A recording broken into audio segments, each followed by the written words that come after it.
Bloomberg Audio Studios. Podcasts, radio, news. This is the Bloomberg Surveillance Podcast. I'm Jonathan Ferro, along with Lisa Abramowitz and Anne-Marie Hordern. Join us each day for insight from the best in markets, economics and geopolitics. From our global headquarters in New York City, we are live on Bloomberg Television weekday mornings from 6 to 9 a.m. Eastern. Subscribe to the podcast on Apple, Spotify or anywhere else you listen. And as always, on the Bloomberg Terminal and the Bloomberg Business app.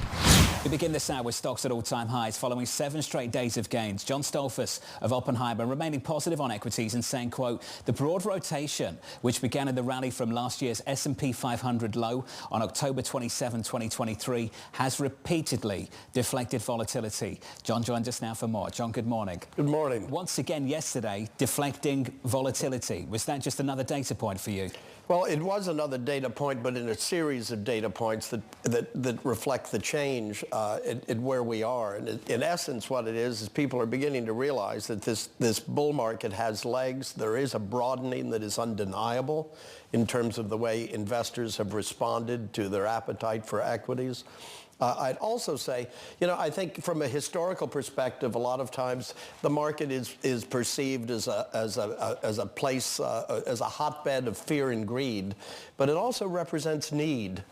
And the need is extraordinary these days in terms of people's planning, whether it's for a kid's education, one's retirement, in a world in which Social Security may not be any much the part of where it has been before.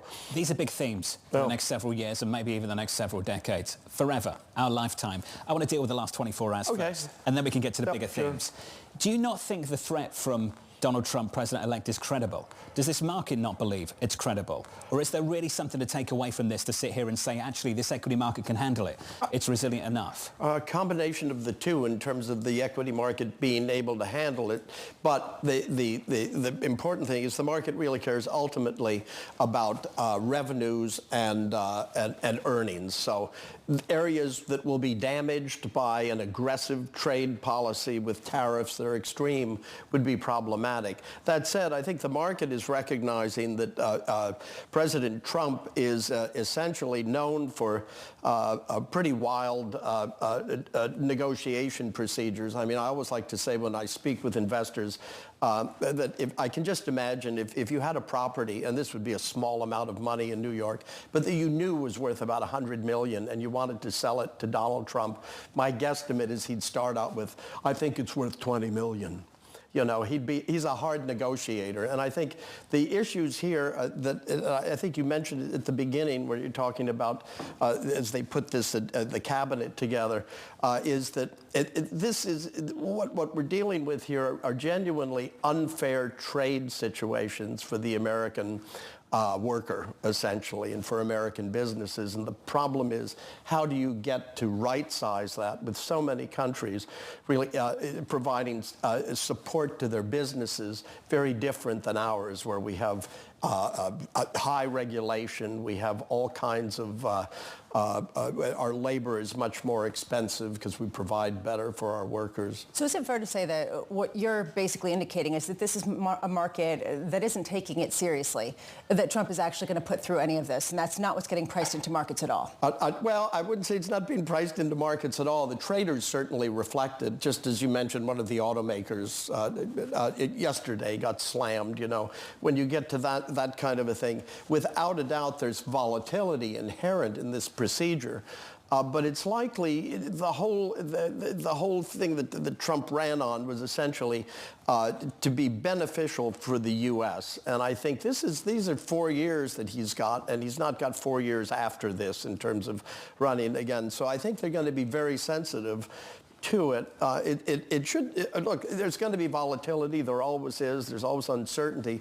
But if you got to keep your eye on the ball, and it looks like through innovation, the process of where we are today, and that the U.S. is the consumer of choice for every vendor in the world, puts us into a fairly good position that the negotiations may originally start out pretty painful to look at, and then things actually work out remarkably better. Some people are saying this is the 5th year of his administration. Essentially, it's a continuation of policies that had been in place. There are a number of people who have begged to differ with that, saying this is a very different circumstance economically than it was in 2016. Inflation is more of a real risk. There's more momentum. Companies are already in a good spot. The deficit is a lot steeper, and people are worried about bond yields. How much does that temper the ability to really implement some of these policies? How much are you watching the bond space to understand how bullish to get in equity land? Oh, we definitely watch the bond space because everything works on credit, right? I mean, it doesn't matter if it's related to the consumer's credit card or what businesses are doing in terms of their borrowing needs and refinancings and M&A, what have you. But what we'd have to say is, I think realistically, it's the end of free money, and it's a good thing in that bond issuers once again have to pay for the privilege of borrowing money. Our projection on the 10-year yield is, because of the stickiness that's inherent in inflation when you're coming out of a period like this, 10-year probably to range, being priced to range its yield somewhere between 3.4% to as high as 5. At 5, everybody gets freaked out. Then you come down back to about 4.2 where we are now. Yep. But historically, you go back hundreds of years. When it comes to 10-year borrowing, 4% tends to be about it. Whether you're borrowing for frankincense and myrrh, or you're peppercorn or whatever in Venice. We're doing the nativity scene. It's Thanksgiving first, John. Okay. Let's get some price targets. The next year or so. Morgan Stanley 6,500, RBC 6,600, BMO 67, Deutsche Bank's Binky Charter 7K. Don't know what you think about that. I was talking about you yesterday. The average forecast on the S&P for this year was 4,800. You were at the high of 5,200, and you weren't bullish enough. Yeah. What's the lesson of 2024 been? Before we get into 2025, what's the lesson been for you? That's a real good question. It's the second time you've asked me that question. What's the lesson been in the year? And it's a great question. We did this last year too, and the year before. And we'd have to say with this is, we started last year. Last December we had 5,200. By March we raised it to 55. By July we went to 59, and most recently we went to 6,200 for this year. The thing that concerns me the most at this point is that the people that you mentioned were a mix of bears and bulls who have these high targets. So everybody's on the same side of the boat, which makes the market vulnerable to volatility that can come about from any piece of economic data, corporate guidance, or anything. The traders will jump on anything, and they'll take it, and they'll throw a perfectly good stock down like a hot potato, okay? Meantime, it creates an opportunity for those need investors who are investing intermediate to longer term for their goals and objectives to pick up babies that get thrown out with the bathwater. So you have to measure that. Our target won't come out until mid-December as usual. We wait until people have gotten pretty crazy and take a look what happens. But we do have to say it's rather disconcerting when you hear people throwing around targets, 7,000. It sounds dramatic, but when you actually put it to the calculator, the percentage upside based on the innovation that exists, the ability for companies to navigate tougher waters as a result of the experience that managers have learned from the great financial crisis, the pandemic, the supply chain disruptions, and then the balance sheets of the consumer. It looks like stocks could genuinely go quite a bit higher. Which is why so many people think we can get double-digit returns next year. We've talked about this as well. As human beings, we are conditioned to overweight downside risk. We can spend the whole morning talking about downside risk. Lisa will no doubt want to do that. What could go right in 2025? What do you think could go right? Well, I think among the things that could go right would be continued resilience in revenue and earnings growth on a broad basis. I mean, if you look at the EA page on a Bloomberg right now, you've got 4 sectors with double-digit returns. I think it's 8 sectors with, 4 sectors with double-digit earnings growth. You have 8 with positive earnings growth, and you have 3 with negative earnings growth. So the dispersion that you see in that tells you that, it's real. There's things that are really working, things that are somewhat working, and some things that aren't. And in that kind of an environment, based on what we've seen, the big surprises could be that resilience continues as an operative word in the markets, and that perhaps that we see that when the actual negotiations work out, that the countries involved will actually come to terms more readily because of the importance of the American consumer and American business. You put that together with something that you said, that when there is a bad headline, the companies just get dropped like a hot potato. I'm thinking of Target, Best Buy, Dell, and HP yesterday when they came out with weaker than expected earnings. What's your lens for knowing when it's a good opportunity, when you should actually pick that up? Well, when we look at companies, one of the reasons why I can't mention individual companies, Oppenheimer doesn't like me to pitch my own stocks, right? But when we look at the companies, what we're always looking for, it's the traditional. It sounds very easy out to say this, but it essentially is good balance sheets, management that cares about their shareholders and their customers and their employees, and good ideas that they're managing through, and hopefully some kind of an upgrade cycle in technology. The thing is, we're all on the upgrade cycle, whether we like it or not. Ultimately, I will have to upgrade both my my iPhone 14, neither a recommendation to buy or sell Apple stock, and I will also have to update my 6S. Which I can Which you still got, I know. Which I know, which is like an old Model T. It's like an advertisement. John, we're thankful for your optimism. Thank you, sir. Have a happy Thanksgiving with the family. Appreciate it. Same to you, It's good to see you. Thank you. John Stoltzfus there of Oppenheimer.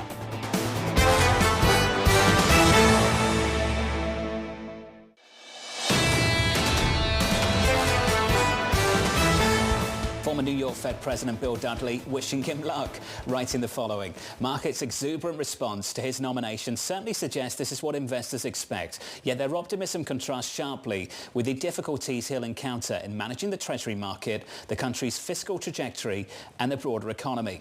Bill joins us now for more. Bill, welcome to the programme, sir. Let's get to those 3 points you make. Managing the Treasury market, the fiscal trajectory and the broader economy. Of those three, Bill, what do you think is the biggest task? Probably managing the fiscal deficit, since the Treasury Secretary doesn't have responsibility for tax and spending policy. He can opine on it, but can he actually get it through Congress and get the administration to support it? So I think we're on a trajectory right now where it's 6% of GDP deficits as far as the eye can see. And President-elect Trump has proposed things that will expand the deficit as opposed to contract the deficit. So I think that the fiscal outlook longer term is probably the most challenging thing that he faces. Bill, he gets some say on the maturity profile of US Treasuries. What's your take of what's developed under Secretary Yellen at the Treasury? And what changes would you anticipate in the years to come under Besant? Well, things didn't move a lot under Yellen. I think the maturity structure shortened a little bit. The Treasury typically doesn't want to move around the Treasury issuance calendar a lot because it basically unnerves market participants. They regular and predictable is sort of the watchword of the Treasury. So I would be surprised if Besant did anything that significantly changed the maturity structure of the Treasury debt. I think the biggest problem he faces is to convince his colleagues in the administration that we need more tax revenue, we need to control spending, and that requires making some difficult choices. Bill, if you were still on the Fed, how would you think about some of the policies and the personnel that have been implemented or announced so far, and factor that into your outlook for next year? You have to come out with a forecast. You got to make a dot next month. How do you even begin to do that? Yeah, so far the Fed has been very silent about President-elect Trump. There is nothing, for example, in the minutes about the election and the new policy mix. I think, to the extent that things get priced into financial markets, it's sort of hard for the Fed to then ignore them, because if you have prices embodying a certain expectation, how do you not include those prices in your forecast? Back in December 2016, the Fed staff put a big fiscal stimulus in their forecast for 2017. So when Powell says we don't assume, we don't speculate, we don't guess, the reality is if the markets start to judge that something's highly likely, then the Fed has to sort of take that on board in terms of their own thinking. I think the biggest issue in the very short term is what's going to happen to tariffs, because if tariffs are raised to any close to the degree that President-elect Trump is talking about, it's going to be inflationary. It's going to be bad for growth. It's going to be bad for productivity. And President-elect Trump's talking about putting on tariffs on China, Canada, Mexico, on day one. So that's probably the thing that's going to happen most quickly. The fiscal stuff is going to take longer because the tax cuts don't expire to the end of 2025. So that's probably more of a 2026 story. You said that tariffs are going to be inflationary. We've heard some disagreement about that around this table. Some people say that maybe in the very short term there's a one-time price increase, but longer term tariffs have been shown to be disinflationary time and again. Why do you think that that's not going to be the case? Well, they're disinflationary to the extent that the people who are buying these now more expensive goods don't have as much real income, and so they can't buy as much, and that hurts the growth rate of the economy. So there is a effect on growth. The key question of tariffs is when prices go up, do they get into wages? The first Trump term, the increase in tariffs was well advertised, but the magnitude was actually quite small. It went from about 1.5% of imports to 3% of imports. The magnitudes he's talking about this time are much, much larger. So the price effect will be much greater, and I would expect that at least some of that will get into wages, and if it gets into wages, then it keeps going. It's not a one-time effect. Bill, do you think that because of the uncertainty around policy and the potential for some of these policies to be inflationary, do you think on the margins that could push more members to really want to go even slower when it comes to rate cuts? Eventually. I think right now the Fed's still on monetary policy is restrictive. The dual mandate objectives of employment and inflation are roughly in balance.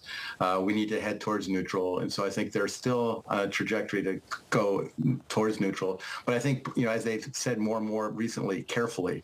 So December is not a done deal. I think it's probably more likely than not at this point.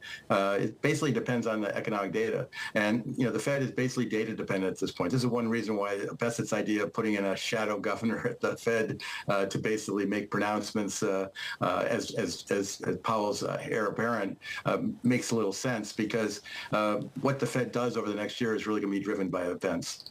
Bill, how messy would that be if we had a shadow chair in the middle of next year? I think it's an absolutely terrible idea. I think, one, I don't think it would do much. Number two, it would just annoy all the other members of the Federal Reserve. So you'd have this shadow person coming in to be chair after he's probably annoyed everybody else within the Federal Reserve System by undercutting the current chairman. That doesn't sound like a good recipe for success when you think about the chairman's power comes from his ability to move the committee and achieve consensus. So I think the shadow chairman, if he did what Bassett implies he would do, would alienate most of his colleagues on the Fed. Bill Dudley, thank you, sir. The former New York Fed president of the Federal Reserve through the next year.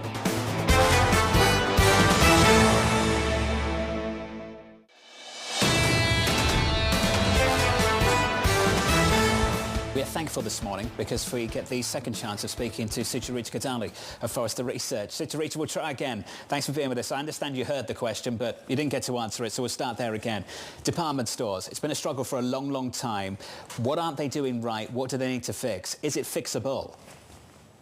Well, I don't know that it's really fixable. It's really a sector issue, which is really, it's widespread. It's because consumers just haven't been shopping as much, particularly in the B and C tier malls where a lot of these department stores have heavy concentration. We're talking about Macy's. We're talking about Kohl's, of course, JCPenney. These are the anchor stores that really thrived in like the 1980s and even before, but essentially, since 2000, they have been on a downturn. A ton of competition, certainly from e-commerce, certainly from higher-end stores and brands, really, that have decided to all go direct to consumer.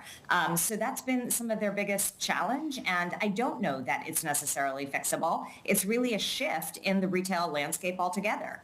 Sucharita, what does this mean in terms of just how much this land could shift going forward? Because if the whole model of a strip mall is outdated, well, there's a lot more carnage to come.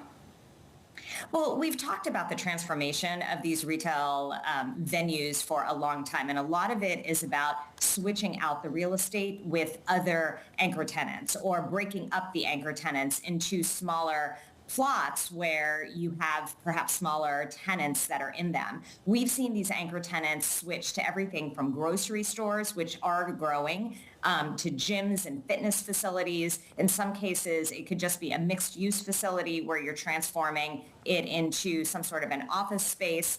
In really, really distressed areas, we've seen some of these anchor tenants become churches or schools or things completely unrelated to retail.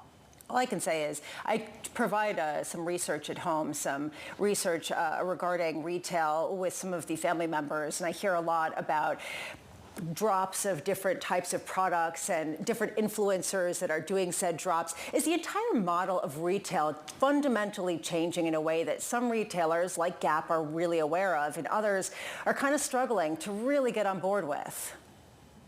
Well, there is no question that the internet has absolutely changed it. And you were talking a lot about Amazon earlier. That's certainly the biggest player, but definitely the social media the social media players are also impacting how people discover goods, where they actually shop for goods. And what we're seeing even within e-commerce is a lot of fragmentation, particularly with smaller, lesser known players that are able to gain some traction because they are able to get some influencer credibility for a short period of time. Now, if they're lucky, some of them will end up getting purchased by larger players, like some of the beauty companies have been purchased by L'Oreal or Estee Lauder. But that's usually the dream exit strategy for a lot of these companies. In many cases, they simply may go away and other influencers come and take. Sucharita, 2 key dates now, January 15th. Port discussions, 20th. President Donald Trump comes in with a big promise to hike up tariffs. What do these companies do now with inventory? How much do they need to stock ahead of time? And what did they learn? Are they conditioned by the mistake that Target made? Well, the truth is that it is probably, if you're looking for what is going to happen in January, it may be a little too late already. These are issues that the retail industry has been grappling with since the first Trump administration.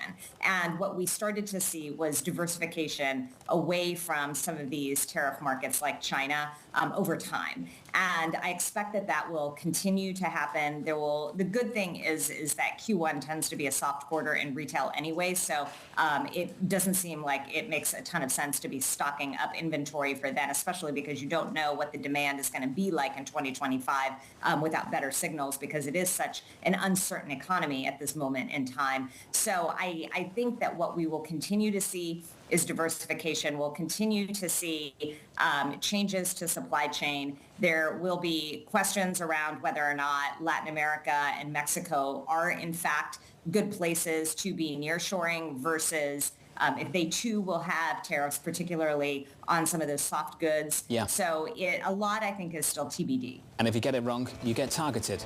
Quite literally. Sucharita Kodali of Forrester Research. This is the Bloomberg Surveillance Podcast, bringing you the best in markets, economics and geopolitics. You can watch the show live on Bloomberg TV weekday mornings from 6 a.m. to 9 a.m. Eastern. Subscribe to the podcast on Apple, Spotify or anywhere else you listen. And as always, on the Bloomberg Terminal and the Bloomberg Business app.